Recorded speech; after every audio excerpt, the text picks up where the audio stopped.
Hello, hello to the Soul Show. If you are sad, I got you, girlie. If you are made, no problem, sweetie. All here for your happiness and safety.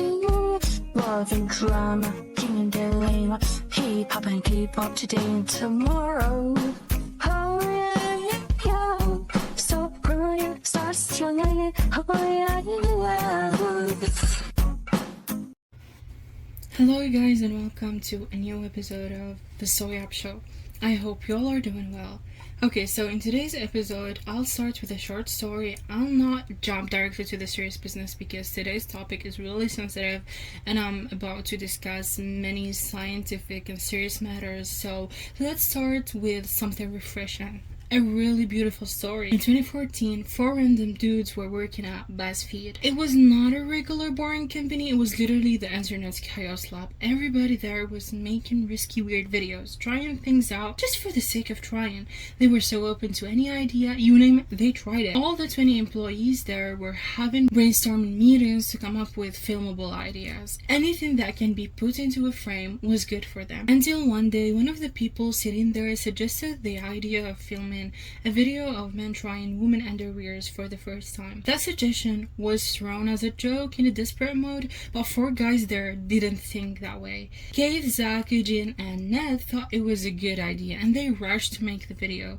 I mean, it was brave, but their co-workers Joel were not on the floor because these 4 dudes were the type to always mess around in the video department. But what surprised them was that video did pretty well. It actually exploded. It got over 22 million views, which is wild in the 2025 measures, but we're talking about 2014. And like that, we got the Try Guys. 4 dudes ready to try anything without hesitation, and their brand was more about the chemistry between them, the brotherhood they show, and the interesting mixture of their personalities. We have first Keith, the type of guy who laughs at his own jokes, but somehow pulls you in with him, the type who eats a giant chicken nuggets for content and then complains about his stomachache for 2 days. And then we have Zach, the anxious little brother in that group. He's short, sarcastic, and constantly roasting himself before anyone else can.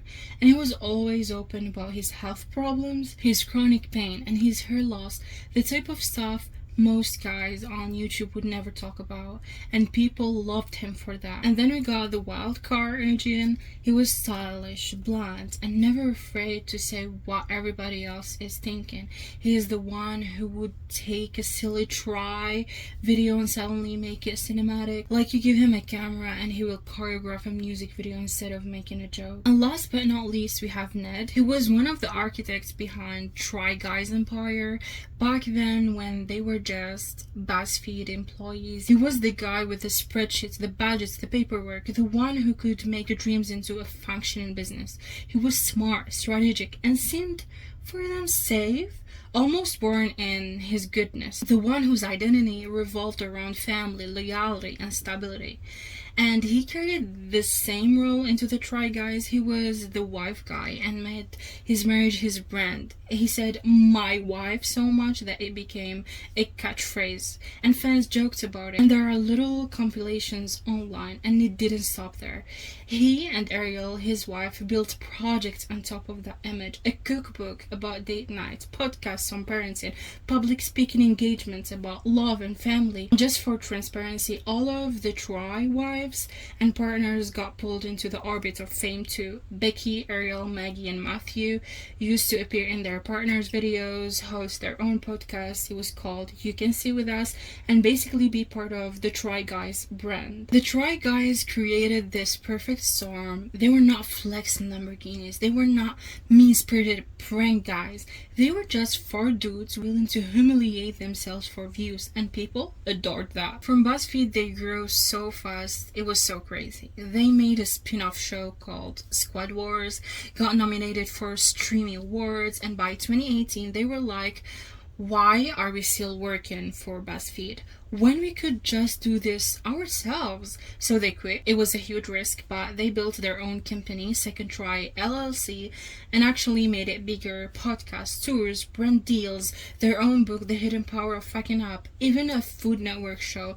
Like, this was not just YouTube anymore. They were building an empire. And by 2021, they were not just internet guys anymore. They had millions of subscribers, billions of views, employees, merch, best-selling books, and they looked unstoppable. But here is where the story turns. Because while Ned was smiling on camera, selling this fantasy of devotion, behind the scenes something darker was brewing. For over a year, Ned carried on an affair with one of his employees. Just think about that for a second. A man who co-founded the company, a man who literally had HR power, had an affair with a woman whom he could decide her career, her salary, her future opportunities. Even if she pursued him, even if she wanted to be with him and cheat on her fiancé that she was with for 10 years, the power imbalance made it seem really dangerous and out of place. It made it ugly, and Ned knew that. He was supposed to be the safe one, the boring one, the one we trusted. Instead, he became the villain of the story. The affair wasn't private for long. It wasn't Ariel who discovered that. It wasn't his teammates who discovered that too. It was the fans. Imagine that. A public figure whose entire identity is being married was spotted in a New York club making out with his employee. And people took photos. They DM'd them to the Try Guys, they DM'd them to Ariel, they DM'd them to the mistress fiancé. Everyone found out at once. And it wasn't just a betrayal, it was a humiliation. And then the pieces started unraveling. This was not just cheating, it was sabotage. The Try Guys were not just friends, they were a business, a legal entity with employees and contracts. And Ned's choices put everything on risk. Sponsorships pulled away. Videos had to be scrapped after hours spent editing them.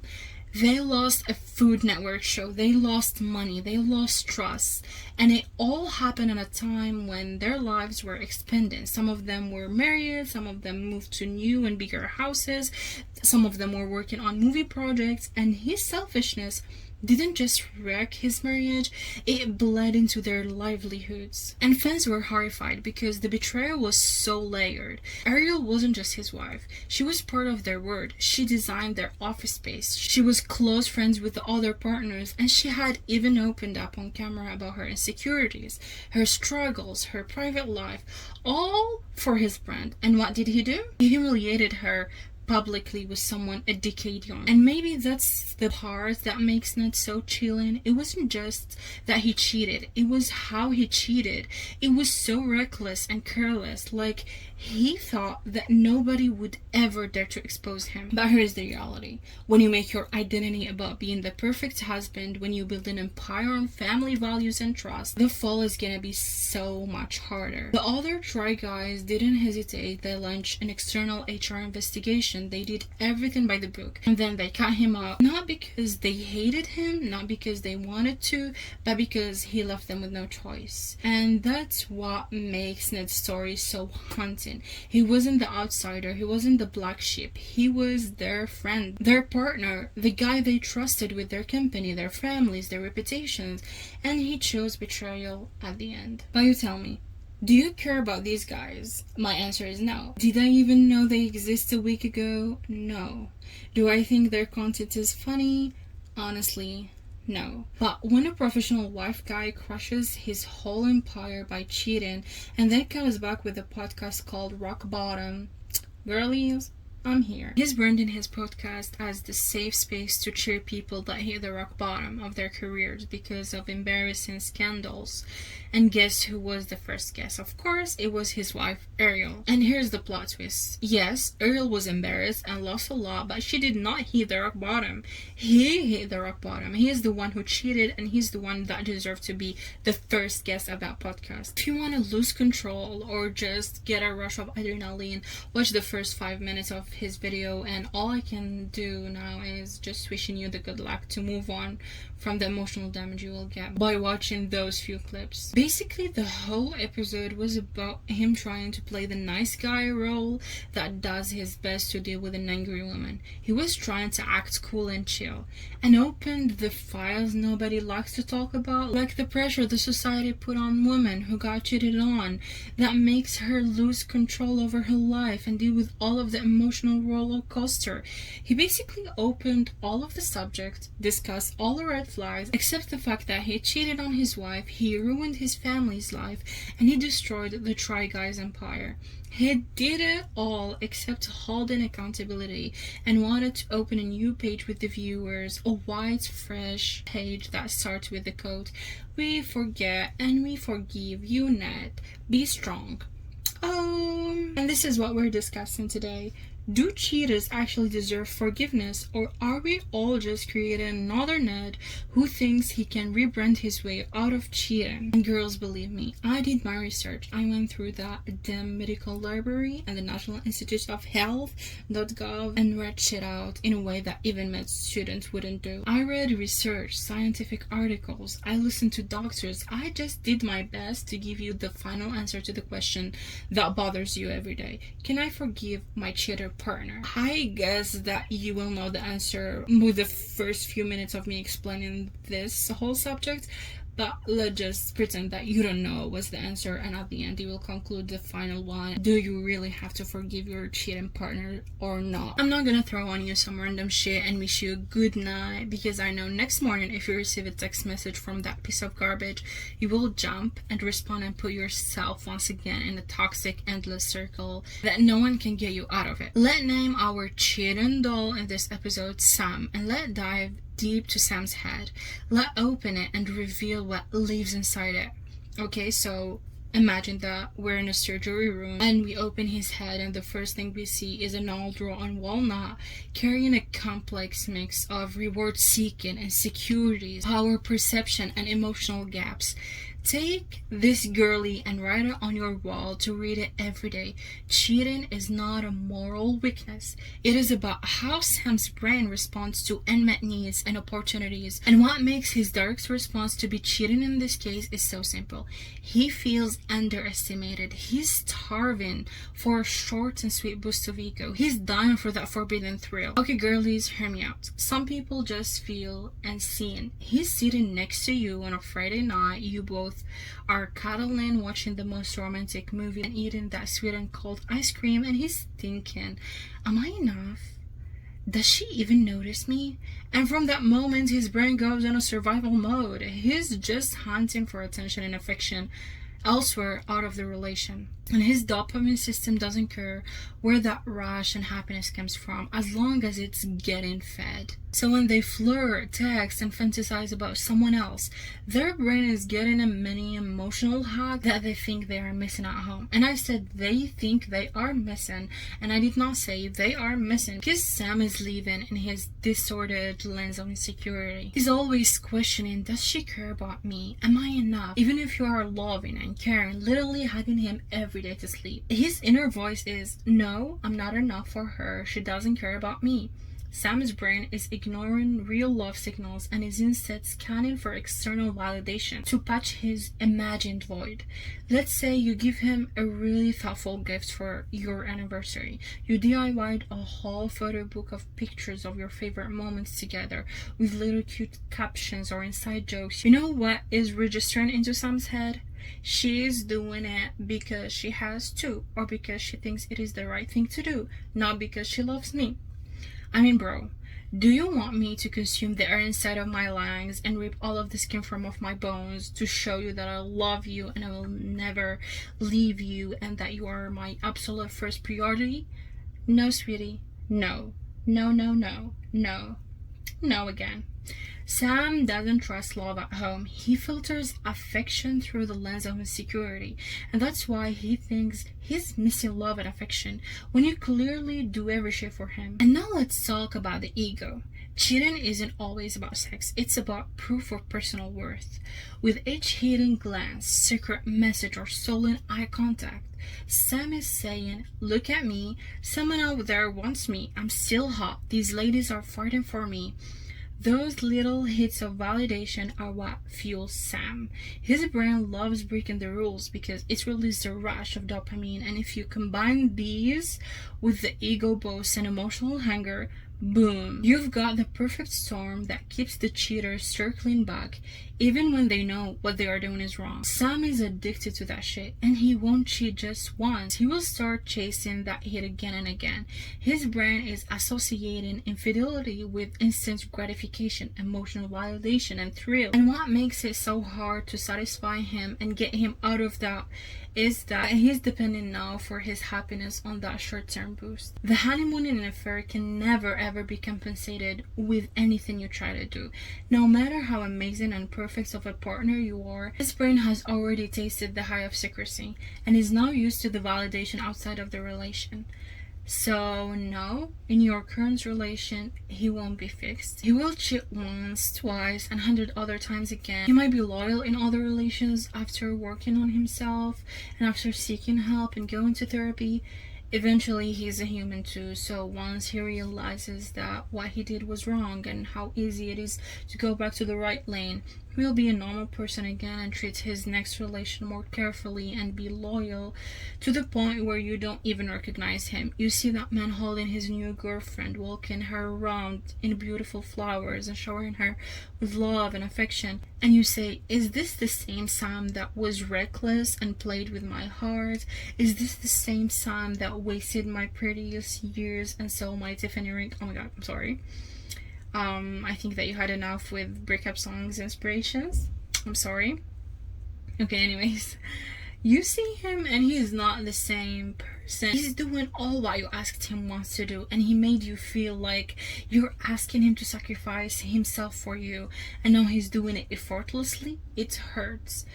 It actually hurts. And you might even say, "I should have stayed with him and worked on things out together.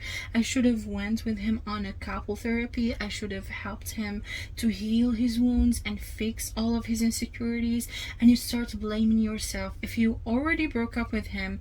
And if you haven't broke up yet, I know that just by listening to this part of the video, some hope will start shining from out of your eyes, and you think that this is your moment that you found the solution.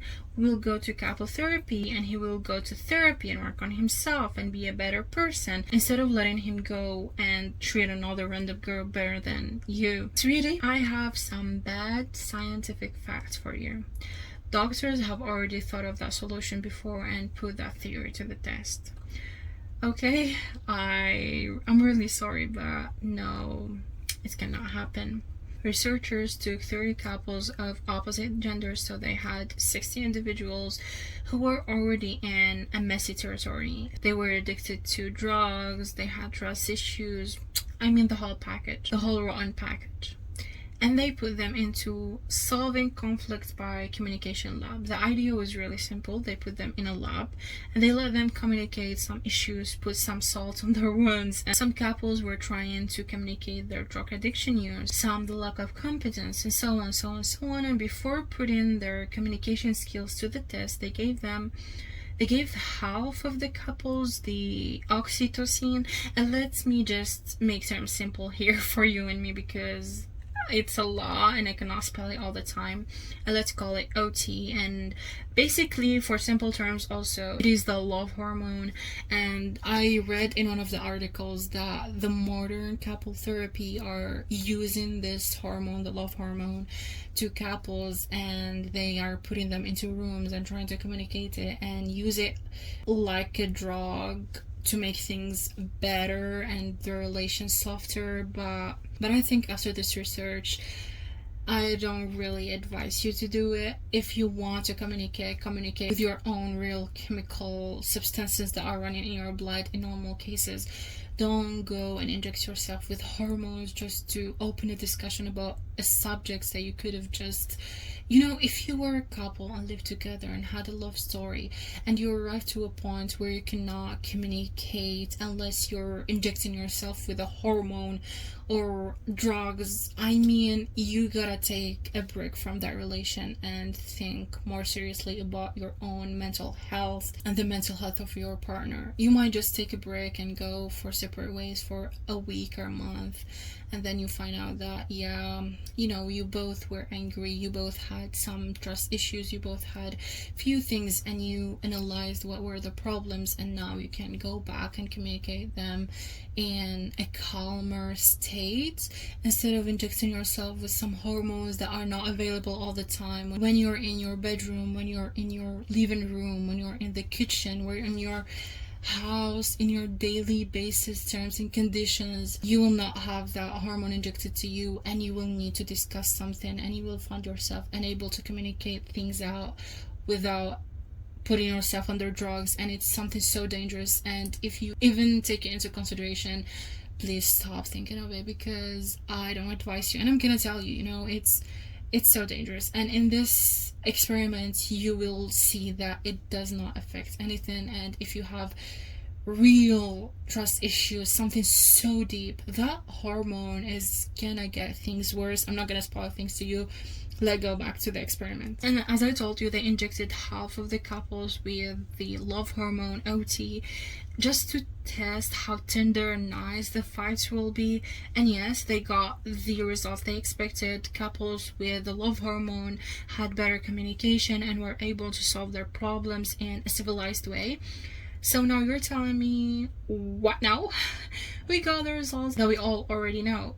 People that love each other will solve problems and conflicts properly and communicate easily and arrive to the answer or the solution, and their conflicts will be nicer and calmer.